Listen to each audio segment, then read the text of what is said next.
야단 보따리를 찾아주셔서 감사합니다. 구독, 좋아요, 알림 설정 꼭 눌러주세요.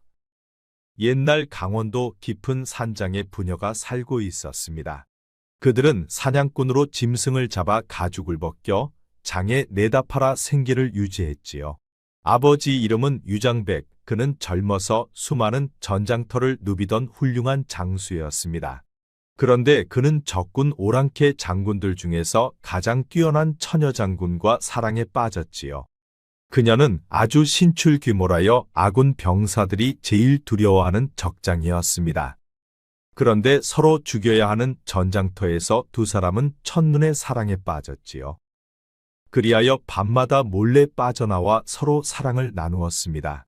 그러다 적장인 처녀 장군이 임신을 했고 딸을 낳았지요. 헌데 그녀는 적장과 내통했다는 혐의로 즉결 처형되었습니다. 그 소식을 듣고 아군의 장수인 유장백은 적진으로 숨어 들어가 자신의 딸을 데리고 나왔지요. 그리고 그는 군을 나와 깊은 산속에서 사냥하면서 딸을 키웠습니다. 그리고 그는 딸의 이름을 유연수라 지어 주었지요. 아버지, 오늘 꿩 2마리를 누가 먼저 잡나 저와 내기 하실래요? 아이고 얘야, 이제 내가 너와 겨루기는 너무 벅차다. 나는 이제 내 상대가 되지 못한단다. 아버지 오늘도 엄살만 부리실 건가요? 그냥 사냥하는 것은 재미가 없단 말이에요. 그러니 나와 내기 해줘요, 아버지네. 그래, 알았다. 허나 너무 무리는 하지 말거라. 두 사람은 각각 활과 화살을 챙겨 사냥을 떠났습니다. 오늘은 꿩 사냥을 하는 날이었지요. 두 사람은 한참을 걸어 들어가 계곡에 들어섰습니다. 맑고 깨끗한 계곡물은 졸졸 흐르고 있었지요. 헌데 그 순간 딸 연수가 숲을 향해 갑자기 화살을 날렸습니다. 아버지 눈에는 아무것도 보이지 않았지요. 아니, 뭐가 있었느냐? 제가 이겼어요, 하하. 연수가 화살을 날린 곳으로 가보니 정말로 꿩이 잡혀 있었습니다. 하이고야, 나는 꿩이 있는지조차 몰랐다. 역시 나는 내 상대가 안 돼. 그녀는 타고난 감각으로 미세한 움직임만으로도 사냥감을 정확히 포착해냈지요. 아버지 실망하기에는 벌써 이르지 않아요? 아직 한 마리가 더 남았으니 말이에요. 두 사람은 꿩을 잡기 위해 계곡을 따라 위로 올라갔습니다. 그런데 한참을 가다 보니 계곡물에 핏물이 흘러내려왔지요. 아버지 위쪽에 뭔 일이 있는 것 같아요. 그래, 어서 한번 가보자꾸나. 한참을 올라가자 계곡 위쪽에 여러 사람들이 죽어 있었습니다. 그런데 모두 칼에 베어 있었지요. 부녀는 죽은 시신들을 모두 살펴보았습니다. 아버지 이자는 아직 숨이 붙어 있어요. 아버지는 얼른 그자의 상태를 살펴보았습니다. 칼이 등을 스쳐갔지만 생명에는 지장이 없어 보였지요. 이자를 어서 내게 업히거라. 아버지는 누군지도 모르는 청년을 등에 업었습니다. 그리고 빠르게 집으로 달려갔지요. 그리고 그를 침상에 눕히고 치료를 시작했습니다. 예, 연수야, 어서 가서 엉겅퀴와 백반 좀 가져오너라. 네, 아버지. 잠시 후 연수는 엉겅퀴와 백반을 가져왔고 아버지는 이들을 빻아 청년의 상처에 발라 주었습니다. 그런데 이자들은 왜 죽임을 당한 것일까요? 글쎄다, 뭔가 큰 사건에 휘말린 것 같다. 그런데 이자는 천민의 옷을 입고는 있으나 고생한 흔적이 없어요. 일부러 신분을 숨기려 위장한 것 같아요. 내 말을 듣고 보니 그렇구나. 역시 내 눈은 참으로 예리하다. 두 부녀는 정성을 다해 부상당한 청년을 치료해 주었습니다. 그리고 사흘 후 그가 눈을 떴지요. 이곳은 어디인가요? 이곳은 산중이라네. 이제 정신은 좀 드는가? 제가 사는 건가요? 그렇다네. 자네는 살아났네. 그렇다면 저와 같이 있던 자들은 어떻게 되었나요? 모두 죽고 자네만 살아있었네. 그런데 무슨 일이 생긴 것인가? 청년은 말없이 고개를 숙였습니다. 그리고 그는 좌절하듯 다시 쓰러졌지요. 그리고 이틀 후 청년은 다시 일어났습니다. 어이 청년 눈을 떴는가? 어서 일어나 이 죽 좀 드셔보시게. 말을 넣어 끓였으니 맛은 없지만 속은 편할 것이네. 연수는 청년 앞에 죽을 내려놓았습니다. 그러자 청년은 죽을 들어 천천히 먹기 시작했지요. 고맙소 처자. 그런데 이 산중에서 살고 있는 것이요. 그렇다네. 나와 아버지 단둘이 살고 있지. 그런데 그런 것은 왜 묻는 것인가? 아니 그저 궁금해서 물어봤을 뿐이요. 그런데 왜 자꾸 내게 반말을 하는 것이요? 아니 그럼 반말하지 존댓말 쓰랴? 내가 누군지도 모르는데 어떻게 존댓말을 쓴단 말이냐? 그러니까 그게 초면이니까 더 조심하는 차원에서 예를 갖추어 존댓말을 쓰는 것이요. 흥, 존댓말 좋아하시네. 나는 너한테 존댓말 쓰고 싶은 마음이 1도 없거든. 청년은 그런 연수를 보며 예의도 없고 싸가지도 없다고 생각했습니다. 아 알겠소. 하고 싶은 대로 하시오. 그런데 아버지는 어딜 가신 것이요? 아버지는 가죽 팔러 장에 가셨네. 그리고 자네에게 필요한 약도 사오실게야. 아 그렇소? 참으로 고맙소. 청년은 연수 부녀의 도움으로 빠르게 회복이 되었습니다. 2달 후 청년은 완전 회복되어 사냥도 따라다녔지요. 야, 빨리빨리 못 따라오냐? 너 때문에 자꾸만 늦어지잖아. 아 알았어. 그런데 내가 너무 빠르잖아. 야, 이 정도 속도로 가다가는 토끼도 못 잡겠다. 날 짐승들은 빠르니 그들보다 빨라야 해. 어디 꼭 계집애같이 약해 빠져서는 그래도 사내라고 쯧쯧. 이제 계집애라는 소리 그만 좀 하면 안 돼요? 허참 그럼 나를 한번 이겨보던가. 어찌 사내가 되어 계집인 나보다 느리고 약하느냔 말이다. 연수는 청년 도운을 데리고 이산저산을 뛰어다녔습니다.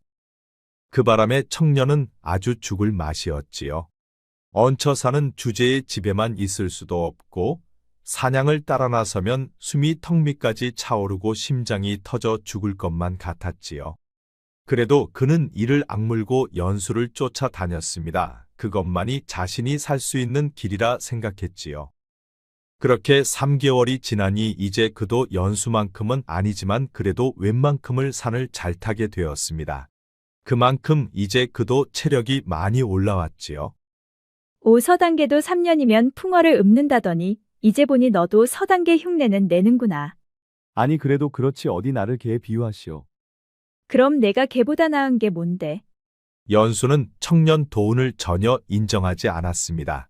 하기야 청년 도운은 깊은 산골에서 연수에게 뭐 잘하는 것을 보여줄 기회도 없었지요. 그런데 어느 날이었습니다. 산 아래 마을 쪽에서 호랑이 울음소리가 울려 퍼졌지요.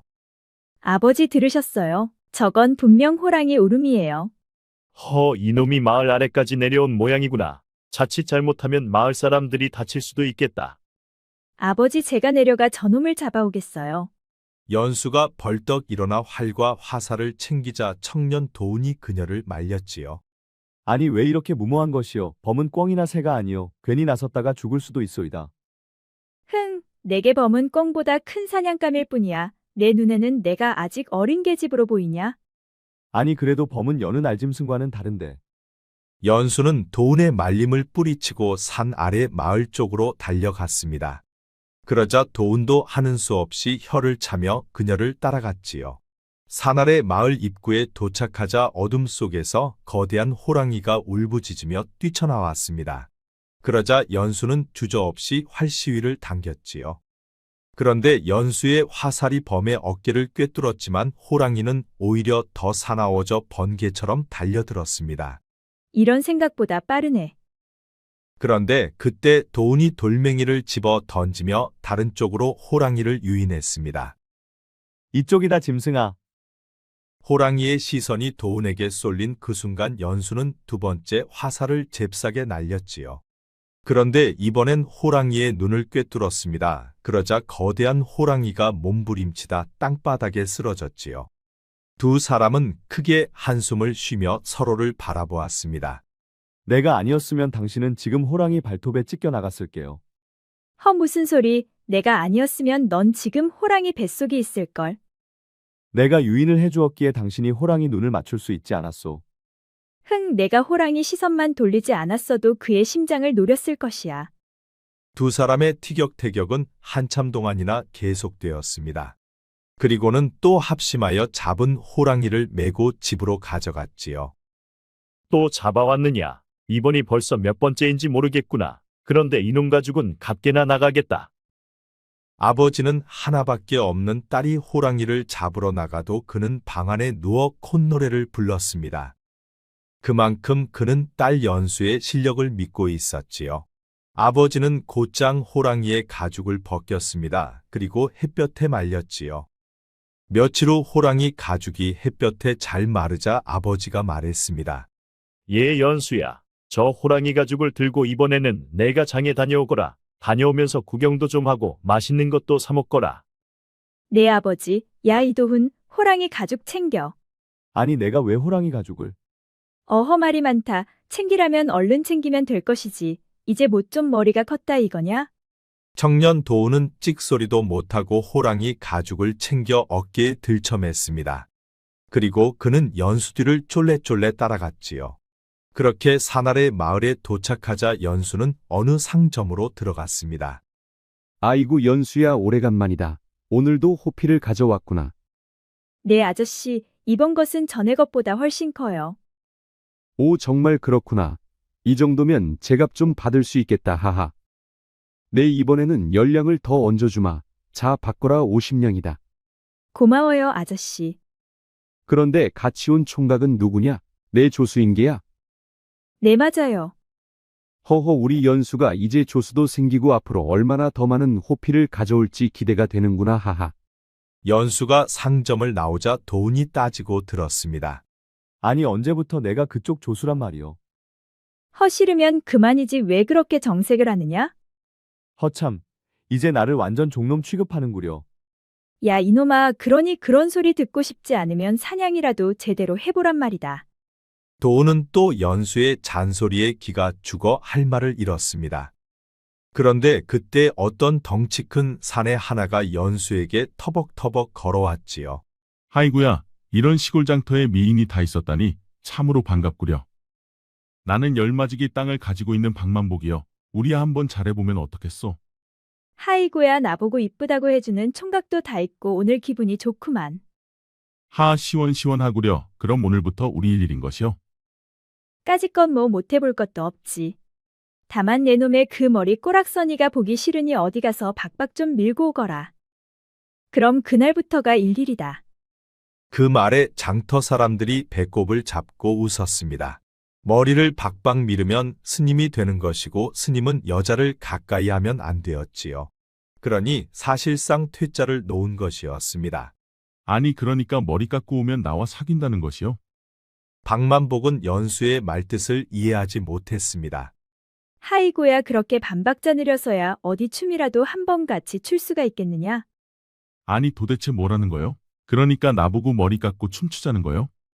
그 말에 장터 사람들이 또 한 번 배꼽 잡고 웃었지요. 하이고야, 저래가지고 땅 10마지기는 어떻게 샀나 몰라. 혹시 부모에게 20마지기 물려받아서 10마지기는 노름으로 잃고 10마지기밖에 남은 것은 아니냐? 하이곰에 그건 또 어떻게 알았대요? 가만 보니 이 처자가 점쟁이 빤스를 입었나 보네. 장터 사람들은 웃겨 죽겠다며 또 배꼽 잡고 한참을 웃었습니다. 그들은 갈 생각도 하지 않고 두 사람의 대화를 계속 들었지요. 아이고 참말로 웃긴 인형놀이를 공짜로 보는 것 같소 하? 그런데 그때 도운이 연수의 옷을 잡아 끌었습니다. 이제 어서 가시오, 연수낭자. 예서 너무 많은 시간을 지체한 것 같소. 오라 그러니까 내가 나의 경쟁 상대란 말이냐. 오늘 너하고 나하고 결판을 내보자. 지는 사람이 깨끗이 물러나는 것이다. 아 그게 좋겠소. 두 사람이 겨뤄서 승부를 내면 볼만하겠소이다 하? 덩치 큰 박만복의 말에 구경꾼들까지 거들자 도운은 무척 난처한 표정으로 연수를 보았지요. 그러자 연수는 어깨만 살짝 들어올릴 뿐이었지요. 왜 날 보느냐? 자신이 없는 것이야. 아니, 자신이 없긴 누가 없다고 그러시오. 결국 도운은 계획에도 없던 덩치 큰 박만복과 겨룰 수밖에 없었습니다. 그런데 덩치 큰 박만복의 힘이 장난이 아니었지요. 도운이 다람쥐처럼 빠져다니자 그는 자신보다 더 큰 바위덩이를 번쩍 들어 도운에게 던졌습니다. 사람들은 그 모습을 보고 기겁을 했지요. 아이고야 천하장사는 저리 가라구만. 힘이 아주 장사요 장사? 그런데 연수를 따라 사냥을 다니며 단련된 도운의 몸놀림도 무척 빨랐습니다. 그러다 보니 덩치 큰 사내도 빠른 도운을 잡을 수가 없었지요. 그렇게 두 사람이 목숨 걸고 싸우고 있었는데 갑자기 연수가 보이질 않았습니다. 아니, 연순왕자 어딨어? 아니 내 색시감이 어디로 간 것이요? 두 사람이 싸우고 있는 사이 연수는 어느새 저만치 가고 있었습니다. 그러자 도운도 박만복도 얼른 연수를 따라갔지요. 아니, 자네는 어찌 따라오는 것이야? 아니 그런 자네는 어찌 따라가는 것인데? 박만복은 연수가 사는 산속 오두막집까지 그녀를 따라갔습니다. 그래, 호피는 잘 팔고 왔느냐? 네, 아버지. 평소보다 열량을 더 받았어요. 오, 그랬단 말이냐? 내가 나보다 낫구나. 헌데 같이 온 저자는 누구더냐? 장인어른 절 받으시오. 나는 박만복이라 하오. 박만복은 아버지에게 넙죽 엎드려 큰절을 하였습니다. 아니, 장인어른이라니 이게 어떻게 된 것이냐? 아, 지가 따님을 장터에서 보고 한눈에 반해버렸구만요, 장인어른. 그래서 지가 이렇게 따라왔습죠. 허참. 그래, 연수야, 너는 박만보기를 어찌할 생각이냐? 뭐 나보고 이쁘다며 좋다고 따라다니는데 굳이 말릴 이유가 있는감요. 그런데 도우는 그런 연수를 보며 왠지 배신당한 것 같은 기분 나쁜 느낌이 들었습니다. 어째 처녀가 되어 처음 보는 사내가 따라붙어도 가만히 있는지 그녀의 속마음을 도대체가 알 수가 없었지요. 그런데 그것뿐만이 아니었습니다. 그는 박만복을 보며 질투심 같은 것도 느꼈지요. 아니, 내가 왜 그런 것이야? 설마 내가 연수처자를? 설마 아니겠지? 도우는 머리로는 도무지 이해가 되지는 않았지만 그의 마음은 연수를 향하고 있는 것 같았지요. 허참, 남녀가 유별하거늘 어째 흑심을 품고 여인을 쫓아다닌단 말이냐? 아니 지금 뭐라 짓거리는 것이냐? 지금이라도 못다한 승부를 내볼까나?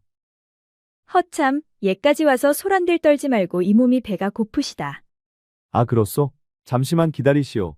내가 얼른 준비하겠소. 도우는 연수가 배고프다는 말에 자신도 모르게 얼른 나섰습니다. 거참 경쟁자가 있으니 별 수가 없구만. 점수 따려면 나도 해야지. 잠시만 기다려보시오 낭자. 푸짐한 저녁을 준비하겠소. 도운과 만복은 불을 피우고 고기를 굽기 시작했습니다. 그리고 네 사람은 장작불 앞에 둘러 앉아 구운 고기를 먹으며 대화를 나누었지요. 그래, 자네는 내 딸이 어디가 그렇게 마음에 드는가? 아, 연순왕자는 지가 지금까지 봐온 여인들 중에 제일 이쁘구만요. 그게 다인가? 아, 여인이야 이쁜 것 말고 뭐가 더 필요하겠습니까요? 고놈 참 싱겁기는. 그런데 그때였습니다. 갑자기 수십 명의 자객들이 한꺼번에 몰려왔지요. 아니 웬 놈들이냐? 아버지와 연수는 재빠르게 검을 꺼내 자객들을 상대했습니다. 그러자 만복은 옆에 있던 8척이나 되는 통나무를 집어들고 휘두르기 시작했지요. 박만복의 통나무에 맞은 자객은 수미터나 픽픽 날아갔습니다. 도운도 쓰러진 자객의 검을 들고 싸우기 시작했지요. 그런데 아버지와 연수의 동작은 신기에 가까울 정도로 날렵하고 무척 빨랐습니다. 그들의 검은 자객들의 급소를 정확히 찌르고 있었지요. 아버지는 다른 쪽으로 자객들을 유인해 싸웠고 연수는 도운을 지키며 자객들과 싸웠습니다. 그런데 수십 명의 자객들이 아버지와 연수 앞에서 추풍낙엽 떨어지듯 픽픽 쓰러져 갔지요. 그들도 고도로 훈련된 자들이었지만 두 사람에게는 상대가 되질 않았습니다. 그리고 박만복도 엄청난 힘으로 그들을 제압하는데 한몫 톡톡히 했지요. 반시즌도 안 되어 수십 명의 자객들은 모두 제압되었고 아버지는 마지막까지 살아남은 자객을 끌고 와 신문을 시작했습니다. 너희를 보낸 자가 누구냐? 우린 말할 수 없어. 잠깐만 이리 나와 보시오 장인어른. 내 이자의 팔다리를 하나씩 부러뜨려 놓겠소. 덩치 큰 사내가 팔다리를 부러뜨리겠다고 하자 자객은 체념하고 입을 열었습니다. 좋소 말하겠소. 대신 나를 살려서 보내주시오.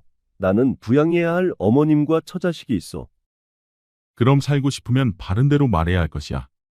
자객은 부양 가족을 위해 체념하고 입을 열었습니다. 우린 어영청소 속의 병사들이요. 상부의 지시로 왕세자를 죽이라는 명을 받았소. 아니 이곳에 왕세자가 어딨단 말이냐? 저분이 왕세자요. 자객은 손가락으로 도운을 가리켰습니다. 그러자 모두가 깜짝 놀랐지요. 아니 내 놈이 지금 무슨 수작을 부리는 것이냐? 어째 저자가 왕세자라는 것이야? 사실이요. 반정으로 임금은 폐위되었고 왕세자는 반정을 피해 궁을 빠져나갔소. 자객의 말에 세 사람은 도운을 보았습니다. 그러자 그제서야 도운이 입을 열었지요. 저자의 말이 맞소. 나는 왕세자 이도훈이요. 반정 세력이 궁을 장악했고 아바마마께선 비밀 통로로 나만 내보내셨소. 뭔가 신분을 숨기고 있다는 것은 알고 있었지만 왕세자라니 뜻밖이군. 미안하게 되었소. 내 자신을 숨길 수밖에 없었던 상황을 양해해 주길 바라오. 아버지 유장백은 깊은 한숨을 내쉬며 조용히 말문을 열었습니다. 반정 세력으로 왕세자께서 위험에 빠졌다. 너희들은 어찌하면 좋겠느냐? 나는 하찮은 좀생이로 보았는데 왕세자였구려. 허나 이 박만복이 불의를 보면 참지 못하는 성격이요. 당장 한양으로 쳐들어가 반정 세력을 모두 아작을 내겠소이다. 연수는 뭔가를 골똘히 생각하더니 도운을 보며 말했지요. 옷깃만 스쳐도 인연이라 했소. 내 그대를 도우리다. 좋다. 너희들의 생각이 그러하다면 한번 해보자꾸나. 허나 상대가 상대인 만큼 준비를 철저히 해야 할 것이야. 모두들 고맙소. 앞으로 험난한 길이 되겠지만 아바마마의 왕위를 다시 찾아 드릴 수만 있다면 정말 좋겠소. 마당에서는 장작불이 활활 타오르고 있었고 네 사람은 서로 손을 맞잡았습니다. 그리고 적들이 왕세자 이도운의 위치를 알았기에 더 이상 오두막 산장에는 머물 수가 없었지요. 그리하여 그들은 아침 일찍 계곡으로 향했습니다. 그런데 이미 반정 세력의 병사들이 그들의 뒤를 바짝 쫓고 있었지요.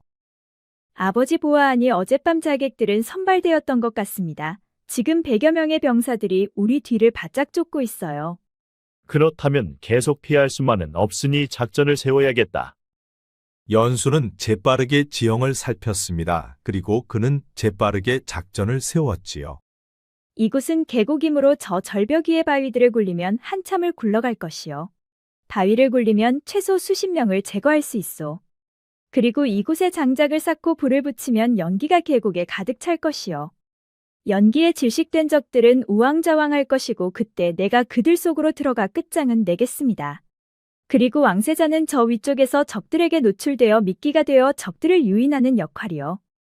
그러니 박만복은 절벽이 바위를 굴고 아버지께서는 계곡의 연기를 맡아주십시오. 연수가 지형만 보고 순식간에 작전을 세우는 것을 보고 아버지 유장백은 갑자기 그녀의 엄마가 생각났습니다. 그녀는 오랑캐 장군들 중에서도 가장 뛰어난 장군이었지요. 바로 전설적인 백전백승의 장군이었습니다. 그런데 오늘 보니 연수는 어머니의 피를 그대로 이어받았지요. 어느새 아버지 유장백의 눈이 촉촉히 젖어 눈물이 맺혀 있었습니다. 박만복은 절벽 위로 올라가 커다란 통나무 여러 개를 만들어 놓고 여러 개의 바위 밑에 하나씩 꽂아 두었습니다. 그리고 아버지 유장백은 절벽 위에서 박만복이 통나무를 자르고 남은 가지들을 계곡에 수북히 쌓아 두었지요. 모든 준비가 끝나자 연수는 도운을 데리고 계곡 아래로 내려갔습니다. 그러자 멀지 않은 곳까지 이미 적들이 쫓아오고 있었지요. 지금이요. 연수 말에 이도운이 적들 앞에 모습을 드러냈습니다. 저기 있다. 어서 쫓아라. 도운을 발견한 적들이 빠르게 쫓기 시작했습니다. 그러자 연수는 도운을 데리고 준비한 곳으로 뛰었지요. 왕세자를 발견한 적들은 그를 놓칠세라 무척 빠르게 쫓아왔습니다. 그리고 함정을 준비한 곳까지 들어왔지요. 그때 연수는 신호를 보냈고 계곡에 장작에 불이 붙었습니다. 활활 타오르는 장작불에 젖은 솔잎을 넣으니 계곡이 순식간에 연기로 가득 찼지요. 그 바람에 적들 100여 명이 연기 속에 갇히고 말았습니다. 그때 연수의 두 번째 신호가 보내졌지요. 그러자 절벽 위에 대기하고 있던 박만복은 통나무를 눌러 바위덩어리들을 굴리기 시작했습니다. 그러자 바위덩어리들이 계곡 아래로 내려가면서 연기 속에 갇힌 적들을 사정없이 깔아뭉갰지요. 박만복이 준비한 바위가 모두 굴러내려가자 그때 연수가 연기 속으로 들어갔습니다. 그리고 그녀는 살아남은 자들을 모조리 쓸어버렸지요. 그녀는 앞이 보이지 않아도 타고난 감각으로 움직임을 포착했습니다. 그러다 보니 적들은 보이지 않는 귀신 같은 존재로 잔뜩 겁을 먹었지요. 결국 살아남은 적들은 연수 손에 모두 끝장나고 말았습니다. 잠시 후 연기가 거치자 살아남은 자가 한 명도 없었지요. 왕세자 이도우는 단 3사람이 100여 명을 순식간에 쓰러뜨리는 것을 보고 감탄을 넘어 경악을 했습니다. 그런데 이런 성과를 낸 작전을 연수가 세웠지요. 그는 연수의 매력에 점점 빠져들고 있었습니다. 참으로 경이롭소. 이게 3사람의 성과라니 눈으로 보고도 믿어지지가 않소. 특히 연순왕자의 작전은 참으로 탁월했소. 흥, 칭찬은 사양하겠소. 내 어머니에 비하면 나는 세 발의 피여. 연수 말의 아버지는 하늘을 보았습니다. 그는 사랑하는 연인을 무척이나 보고 싶었지요. 보고 있소. 우리 딸이 당신을 꼭 빼다 박았구려. 승리도 잠시 그들은 다음 계획을 세워야 했습니다. 이제 반정 세력은 더 많은 병력을 보낼 것이다. 그러니 우리도 만만의 준비를 해야 한다. 더 많은 군사들이 닥치면 우리만으로 그들을 상대할 수 있겠소. 그 말에 박만복이 나서서 말했습니다. 사람이 필요하면 말만 하시오. 내 한마디면 장정 수십 명은 모이오. 허, 장정들만 모아놓는다고 다 군사가 되는 줄 아느냐? 적들은 고도로 훈련받은 병사들이다. 그럼 뭐 훈련시키면 될 것이 아니오. 그들은 나 못지않은 장사들이요. 조선팔도 씨름판에서 그들을 당할 자들이 없어. 그들은 내 둘도 없는 아우들이요. 연수는 눈을 가늘게 뜨고 만복을 바라보았습니다. 그리고 말했지요. 의욕은 좋으나 우리에겐 시간이 없다. 우리가 산속에 숨어 있으면 적들은 끊임없이 병사들을 보낼 것이야. 허니 우리가 먼저 저들의 허를 찔러야 한다. 아니 허를 찌른다는 것은 한양으로 간단 말이요. 그렇다 피해 다니면 우리는 수백 수천의 병사들을 상대해야 하지만 적진으로 들어가 적의 수장만 꺾으면 병사들의 숫자는 의미가 없어진다. 아참 듣고 보니 그렇구만. 이쁘고 참한 섹시인 줄만 알았더니만 이제 보니 사내 대장부보다도 더 대장부구려. 그래서 뭐 내가 싫어졌다는 것이냐? 아 싫어졌다기보단 난 이쁘고 나긋나긋한 여인이 좋다 뭐 그런 말이요. 흥싱겁기는. 그건 연수 말이 맞다. 명령을 내리는 자가 없어지면 병사들은 아무리 많아도 소용없다. 그럼 우리가 적들의 심장부인 한양으로 가자. 그곳은 경비가 삼엄할 것이오. 괜찮으시겠소? 본시 등잔 밑이 어두운 법이지요. 우리에겐 적들을 상대하기에는 한양이 낫다는 말이지요, 저하. 그리하여 4사람은 한양으로 향했습니다. 그리고 한양이 내려다 보이는 언덕에 도착한 4사람은 성 안으로 들어갈 계획을 세웠지요. 멀리 보이는 도성은 겉보기엔 평온했지만 성 안은 반정 세력의 군사들로 가득했습니다. 우리가 저 성 안으로 들어가기만 하면 놈들의 수장과 가까워지는 것이다. 허 병사들이 성문을 저리도 지키고 있는데 어찌 들어가겠소? 저 성문을 뚫는 건 불가능해 보이는데. 연수는 잠시 성안을 살피더니 이내 입을 열었습니다. 장날은 상인들과 행인들이 물밀듯이 드나들 것이다. 그때 우리도 장사꾼 행세를 하여 섞여 들어가면 된다. 그 말에 왕세자 이도훈이 겁먹은 표정으로 말했지요. 허나 그들 중에 내 얼굴을 알아보는 자가 있으면 어찌하겠소? 그건 염려 마시오. 저하는 오늘부터 내 노비가 될 것이요. 얼굴에 진흙과 재를 바르고 짐을 들고 나를 따르면 아무도 저하를 알아보지 못할 것이요. 연수는 말을 마치자마자 곧바로 도훈의 얼굴에 흙을 바르고 검댕칠을 하였습니다. 왕세자 도훈은 잠시 어이가 없다는 표정을 지었지만 진지한 그녀의 표정에 그는 입을 닫고 그녀의 눈을 보았지요. 그녀의 눈은 무척 진지해 보였으며 입술은 굳게 닫혀 있었습니다. 그리고 표정은 무척이나 결연한 표정이었지요. 그 순간 도훈의 심장이 뛰기 시작했습니다. 그리고 얼굴도 붉게 달아올랐지요. 하지만 이미 도훈의 얼굴에 숯검댕을 바른 상태라 연수는 그런 그의 얼굴색을 보지 못했지요. 이 정도면 되었소. 이제 아무도 당신을 알아보지 못할 것이요. 도훈의 얼굴에 숯검댕을 모두 바른 연수가 미소를 지었습니다. 그러자 연수의 미소를 본 도훈은 정말 심장이 터질 듯 뛰었지요. 아, 그렇소? 이제부터는 짐을 들고 내 뒷공무니만 바짝 따라 나서시오. 네 사람은 장날이 되자 도성으로 향했습니다. 도운과 만복은 짐꾼 행세를 했고 연수와 아버지는 부녀 장사꾼 행세를 했지요. 성문에 다다르자 관군 무리가 행인들을 검문하고 있었습니다. 그 짐 속에는 뭐가 들어있느냐? 관군은 만복과 도운이 메고 있는 짐을 보며 물었습니다. 그러자 그때 연수가 바로 나섰지요.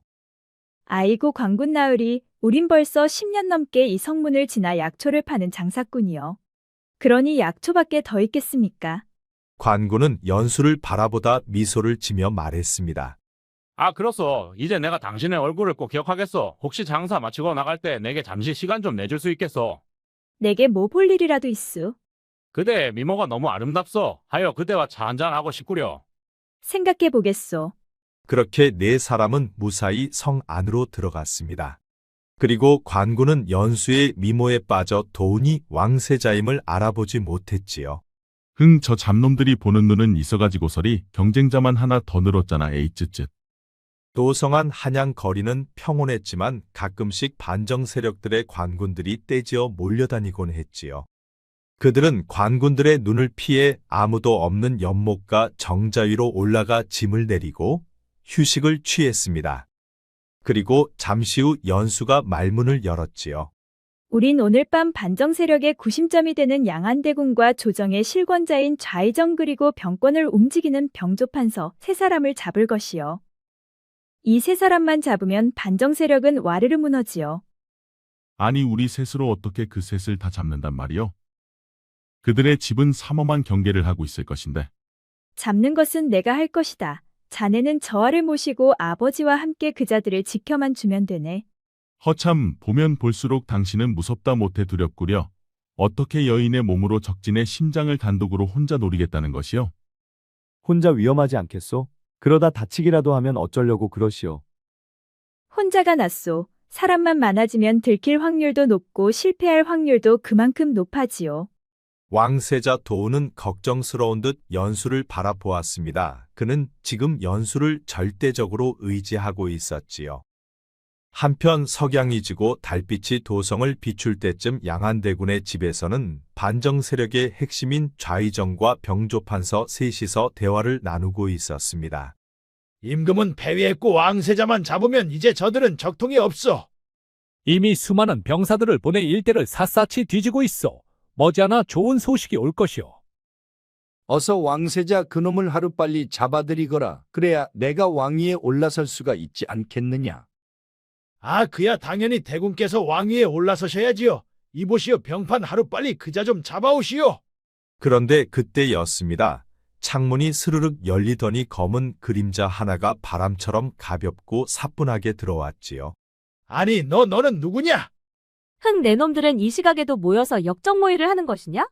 오냐 잘됐다 이놈들. 한 놈씩 일일이 찾아다닐 수고를 덜어주었군 그래. 아니 웬 놈이기에 감히 이곳에 들어와 설치는 것이야. 병조판서가 밖에 경비병들을 부르려 하자 복면 여인의 검끝이 병조판서의 급소를 찔렀습니다. 그러자 병조판서가 순간 의식을 잃고 힘없이 제자리에 푹 하고 쓰러졌지요. 주둥아리 나불거릴 놈 또 있느냐? 아니, 이놈이 감히 얘가 어디라고? 좌의정의 말이 채 끝나기도 전에 복면 여인의 검은 그자의 급소를 찔렀습니다. 그 바람에 그도 픽하고 쓰러졌지요. 조선의 군대를 움직이는 자, 또 조정의 실권자, 그리고 조선의 왕을 꿈꾸는 자가 지금 연수 앞에 있었습니다. 이미 둘은 기절해 있고 양안대군만이 의식이 멀쩡했지요. 자네는 누가 보낸 자인가? 나는 누가 보내서 온 것이 아니다. 이곳에 불의가 있기에 스스로 찾아온 것이다. 내가 왕위에 올라서면 특별히 내게 큰 포상을 내리겠다. 그러니 내 편에 서거라. 당신이 왕이 되는 일은 절대 없을 것이다. 그러니 내 말에 순순히 따르거라.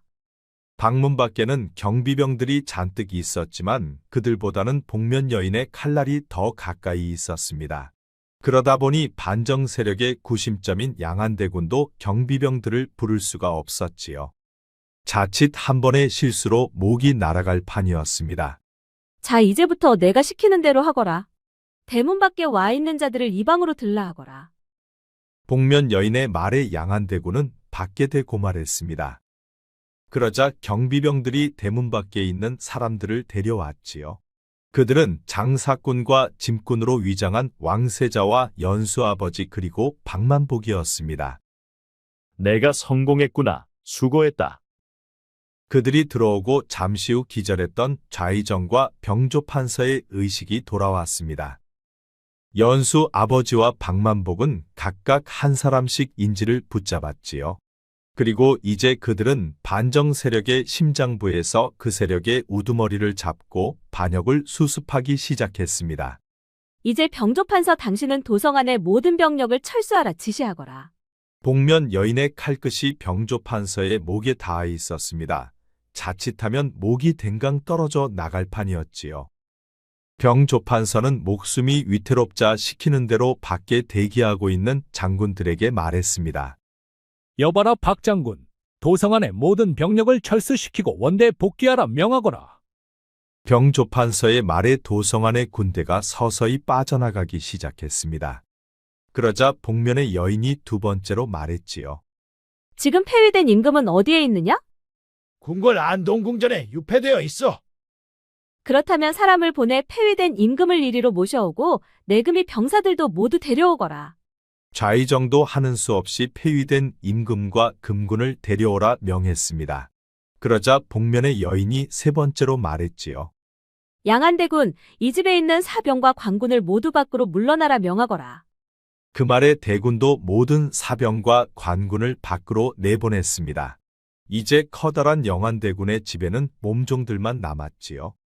그리고 잠시 후 폐위된 임금이 도착했습니다. 그리고 금군 내금이 병사들 100여 명이 영안대군의 집 안으로 들어왔지요. 아바마마 무탈하신지요? 아니, 내가 정령 왕세자란 말이냐. 그렇습니다, 아바마마. 부자는 서로를 부둥켜 안았습니다. 그래, 이게 어떻게 된 일인지 어서 말해보라. 왕세자 이도우는 지금까지의 자초지종을 상세히 말해 주었습니다. 아니, 그렇단 말이냐. 정말 단 세 사람이 반정 세력을 꺾은 것이냐. 참으로 놀라운지고. 그 중에서 이 여인의 활약이 크옵니다, 아바마마. 그제서야 연수는 복면을 벗고 주상 전하께 인사를 했습니다. 전하 소녀 유연수라 하옵니다. 저의 아버지는 조선의 훌륭한 장수였지요. 오, 그랬구나. 부녀가 나를 살렸도다. 폐위된 임금은 연수와 아버지의 두 손을 꼭 잡았습니다. 그리고 박만복의 손도 잡아주었지요. 왕세자 이도우는 얼굴을 닦고 내금위장에게 명했습니다. 내금위장, 이곳에 있는 모든 반역 세력을 모두 포박하시게. 알겠습니다, 세자죠. 그렇게 역모를 처음 모의한 곳에서 그들은 내금이 금군들에게 포박되고 말았습니다. 화무 11홍이라 했던가요? 그들의 세상은 그리 오래가지를 못했습니다. 그 후 역모를 주동한 자들은 모두 처형되고 죄가 무겁지 않은 자들은 모두 사탈관직되어 유배를 떠났지요. 그리고 폐위된 임금은 다시 왕위에 올랐습니다. 그렇게 이제 궁궐은 평화가 찾아왔지요. 그동안 노고가 많았소. 그대들 덕분에 난이 잘 해결되었느니라. 임금은 연수와 아버지 그리고 박만복에게 포상으로 벼슬자리를 주었습니다. 그리고 아버지에게는 고을 현감의 자리를 주었지요. 성운이 망극하옵니다, 전하. 하지만 저는 벼슬보다 사냥하면서 사는 게 좋사옵니다. 그러니 현감의 자리는 더 훌륭한 인재에게 주심이 마땅하다 아래옵니다. 나도 벼슬을 하고 싶지 않습니다. 얽매이기보다 자유롭게 달리며 사냥하면서 사는데 내 적성에 맞지요. 저도 벼슬은 싫습니다요, 전하. 지는 고향에서 후배들에게 씨름이나 가르치면서 사는 게 좋습니다요. 연수와 아버지 박만복은 벼슬을 마다하고 궁을 나왔습니다. 그런데 그들이 떠나가는 뒷모습을 보며 안타까워하는 사람이 있었지요. 왕세자 도우는 떠나가는 그녀의 뒷모습을 바라보며 가슴이 너무 아팠습니다. 부디 잘 가시오. 조만간 내 꼭 찾아가리다. 그의 눈은 촉촉히 젖어 눈물이 앞을 가렸습니다. 이제 어디로 갈 것이요? 가긴 어디로 가겠느냐. 정든 내 집으로 가야지. 뭐 이제 경쟁자도 없어졌는데 우리 이제 오늘부터 일일해 보면 어떻소? 허참 까마귀 고기를 먹었느냐. 나를 만나려면 머리를 깎아야 한다 하지 않았느냐. 아니 정말 머리만 깎으면 일일인 것이요. 허참네, 내가 어째 머리 깎은 중과 사귈 수 있단 말이냐. 그러니 너와 나는 애초에 안 된단 말이다. 아니 그동안 거절을 그리도 어렵게 하셨소. 난 도무지 뭔 뜻인지 알아듣지를 못했소. 허나 내 포기는 하지 않겠소. 절대 당신을 놓아주지 않을 것이요. 뭐 나 좋다고 쫓아다니는 것을 내막을 수는 없지만 끝까지 내 부인이 되는 일은 없을 테니 일찌감치 포기하거라. 박만복은 집으로 가지 않고 연수를 따라 나섰습니다. 그리고 그는 연수의 사냥도 따라 다녔지요. 그렇게 한 해가 흐르고 꽃피는 봄이 온 어느 날이었습니다. 왕세자 도우는 말 타고 멀리서 그들을 보고 있었지요. 박만복과 연수는 허물없는 사이가 되어 웃고 장난치며 걸어가고 있었습니다. 그 모습을 본 왕세자는 조용히 발걸음을 돌렸지요. 그는 연수를 사랑했지만 마음을 표현하지 못했습니다. 그리고 그는 아픈 가슴을 안고 궁으로 돌아갔지요.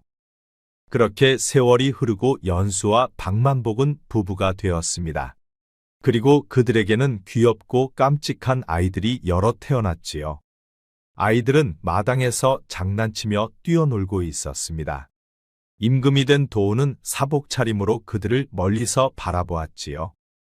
행복하게 잘 살고 있구려. 부디 오래오래 행복하시구려. 세월이 흘렀어도 이도우는 연수를 잊지 못했습니다.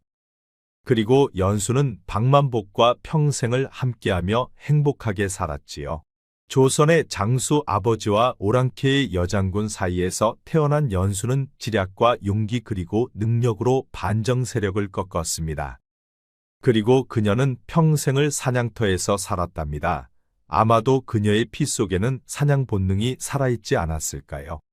훗날 연수의 명성은 전설로 남았습니다.